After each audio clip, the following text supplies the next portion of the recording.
Hey, I'm Matthew. So today we're looking at pronunciation and more specifically how we can give deliberate attention to the learning and practice of pronunciation.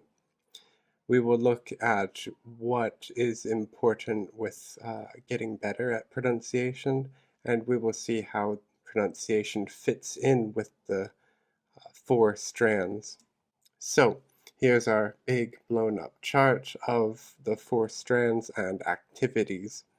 So pronunciation work belongs down here with general purpose activities. If you were to put the pronunciation work into the language focused learning strand, it would of course go with speaking. That is productive pronunciation. So productive pronunciation is your ability to pronounce uh, effectively. There is also something called receptive phonology, where you get better at recognizing sounds and recognizing words within connected speech, as in fluent speech. The sounds of the words may change, so that's called receptive phonology. The four strands apply to not only the four skills of reading, writing, speaking, and listening, it also applies to grammar, vocabulary, pronunciation, spelling, discourse, all of that. So we learn pronunciation through communication with others, and that means listening, and we learn pronunciation by listening in the meaning input strand. We learn pronunciation also by speaking in the meaning focus output strand. We develop with receptive pronunciation, receptive phonology, with listening in the fluency development strand, and we also practice productive phonology, productive pronunciation in speaking with the fluency development strand. So you are developing pronunciation in all kinds of different ways, besides giving explicit attention to learning pronunciation. So, a very small portion of the time on a course could be spent with deliberate learning of pronunciation. And you can see, even in the language focused learning strand, we've got transcription, so listening and writing out that text. Um, and with word cards or memorized sentences and dialogues where you are actively recalling a word from your memory by using those cards, you are also going over the pronunciation.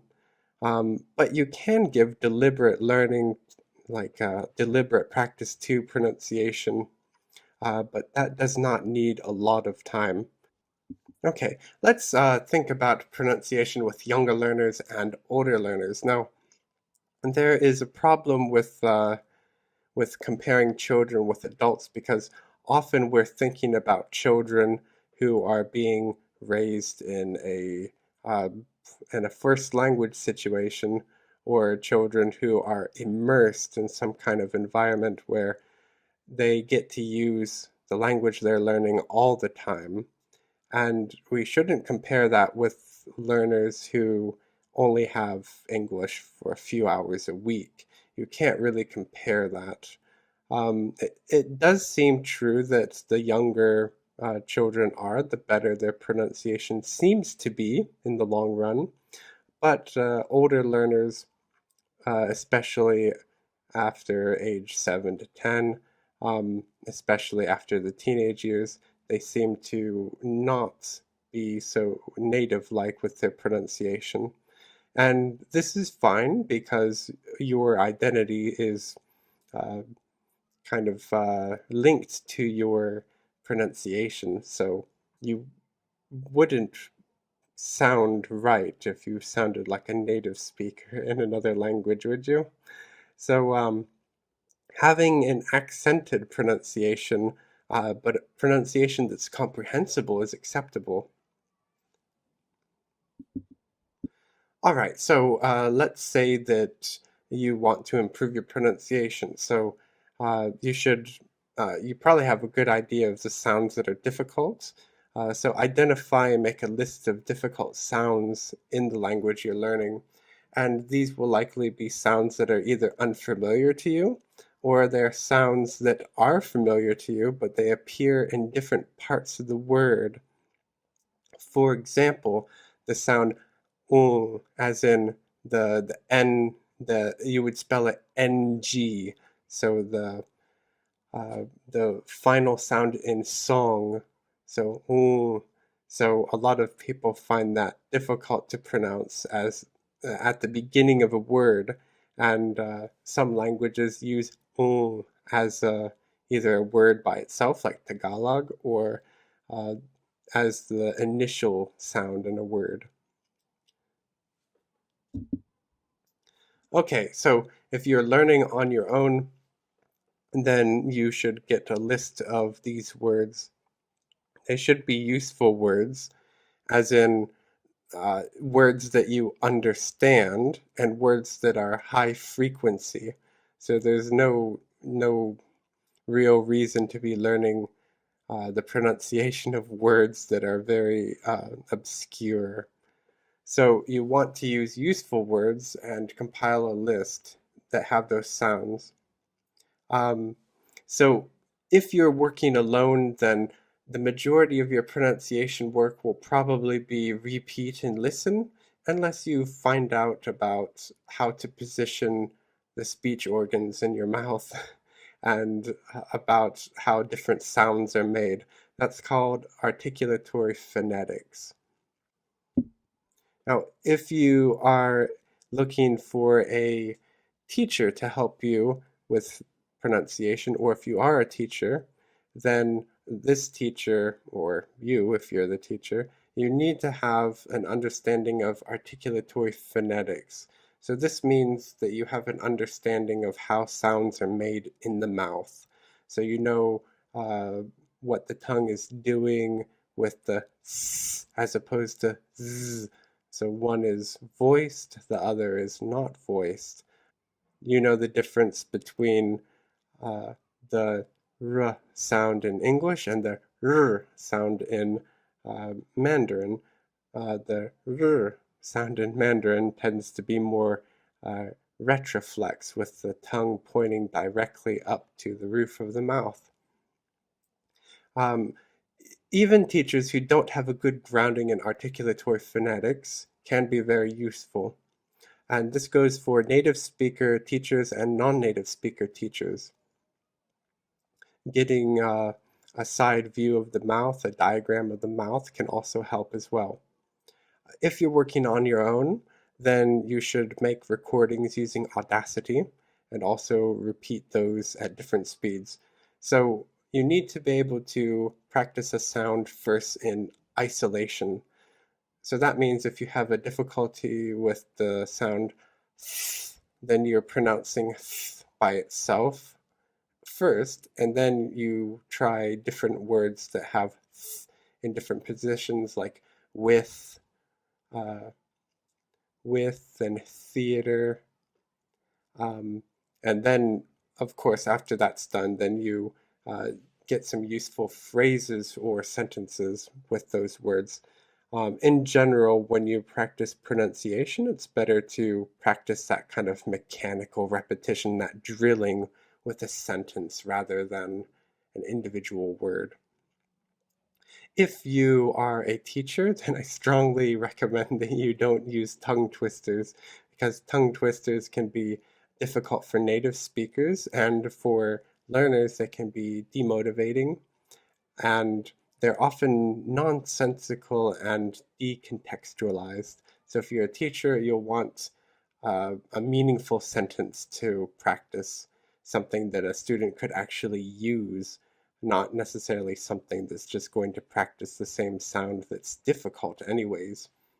Some teachers and some students still like tongue twisters, but the majority of teacher trainers I've worked with, they discourage tongue twisters.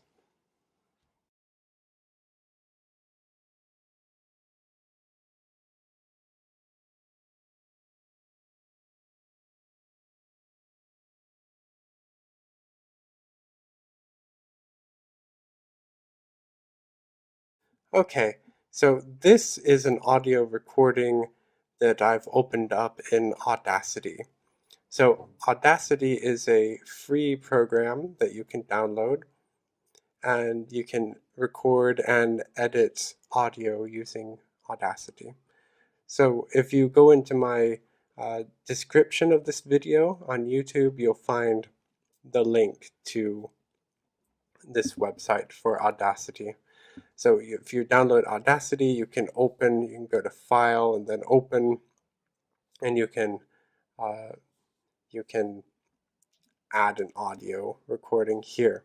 So this is an audio recording of the days of the week in Arabic.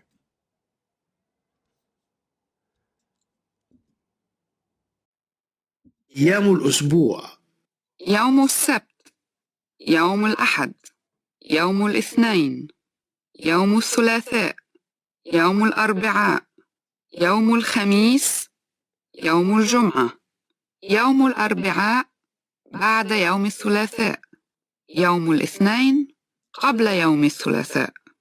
Okay, let's say يوم الخميس. Let's say the sound is difficult for me. So what can I do? I can delete everything except for that word.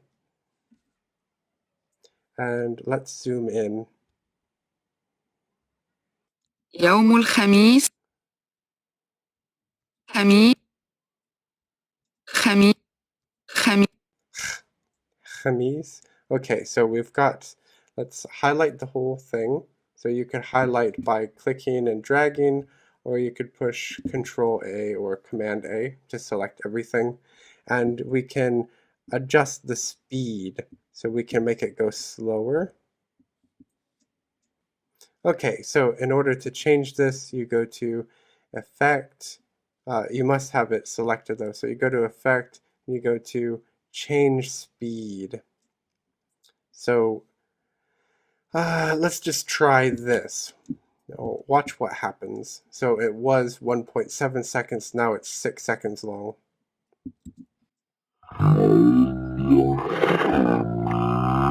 Okay, that's not going to work. Let's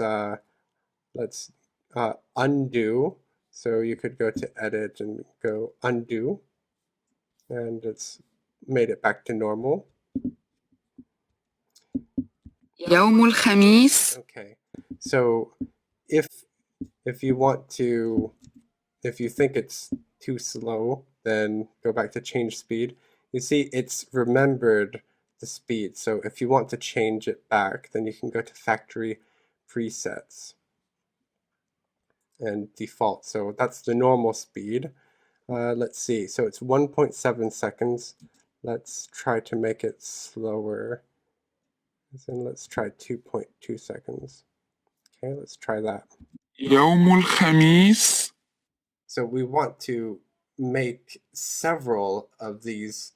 We want to make the word repeated, and we want it to be at a normal speed and then slow down and focus on the sound that we want. So we want to focus on yeah? Okay, so we are going to copy this. Yeah? Okay, we've got it copied. We want more of a pause, so I'll just copy the whole thing. Edit, you could copy or push Control plus C, so copy. All right, now I'm going to undo that speed change. So now it's normal. يوم الخميس. Okay, so it's normal now. I'm going to edit, I'm going to paste. So I have the first one followed by the slow one. Okay, so now we have both words. So now let's copy that word again, and we can put it at the end here. Let's go back. So now we have the first word, normal speed, and then two slow versions. So let's find where that difficult sound starts. Let's try it here. You can always zoom in to get closer. So it seems like right here. الخميس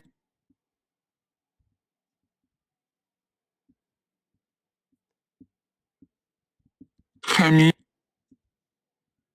So it seems to be right here. خميس Okay, great. So I found it. So what I want to do now, I want to zoom back out. I want to delete from the beginning of the all the way to the beginning of the word. Yeah? So now this word has now become, خميس okay, so it's just one syllable and it begins with that sound that's difficult. So I can copy it. I'm going to add it several times here. There. All right, now we should have normal speed word, slow, the last part of the word, slow, last part of the word, whole word, slow, and then whole word, normal speed. يوم الخميس خميس خميس يوم الخميس يوم الخميس Okay, now this, you could copy it, and there we go. So we've got it repeated, and we've got it repeated as well. So now, when we listen, we can actually repeat. يوم الخميس خميس خميس يوم الخميس يوم الخميس يوم الخميس خميس خميس يوم الخميس يوم الخميس يوم الخميس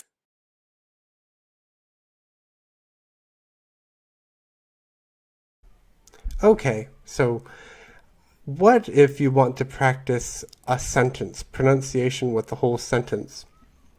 You need to hear that sentence several times. A teacher can help you with this, but if you're working on your own and you want to edit and make your own self-study materials, you can use Audacity for this. So I have a sentence. في وسط الصورة هناك بنك. I believe this is on the left of the photo. It might be on the right of the photo, but anyways, on one side of the photo there is a bank. So I want to be able to say this very well. So how can I practice this sentence? I could simply copy it several times and then put it on a loop and repeat. Or I could separate the words and I could build it up into a sentence. The best way probably is with back chaining. So that's you say the final word, and then you say the second to final word and finish the sentence, and you build it up like that. So for example, if I want to practice the sentence, I like being a teacher, so it would go like this: teacher, a teacher, being a teacher, like being a teacher, I like being a teacher. Alright, so we're going to back chain this sentence. في وسط الصورة هناك بنك. في وسط الصورة هناك بنك. بنك هناك بنك. الصورة هناك بنك. في وسط الصورة هناك بنك. Okay, there we go.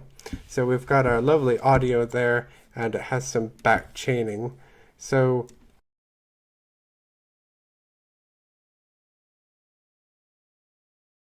بنك بنك هناك بنك. الصورة هناك بنك. في وسط الصورة هناك بنك.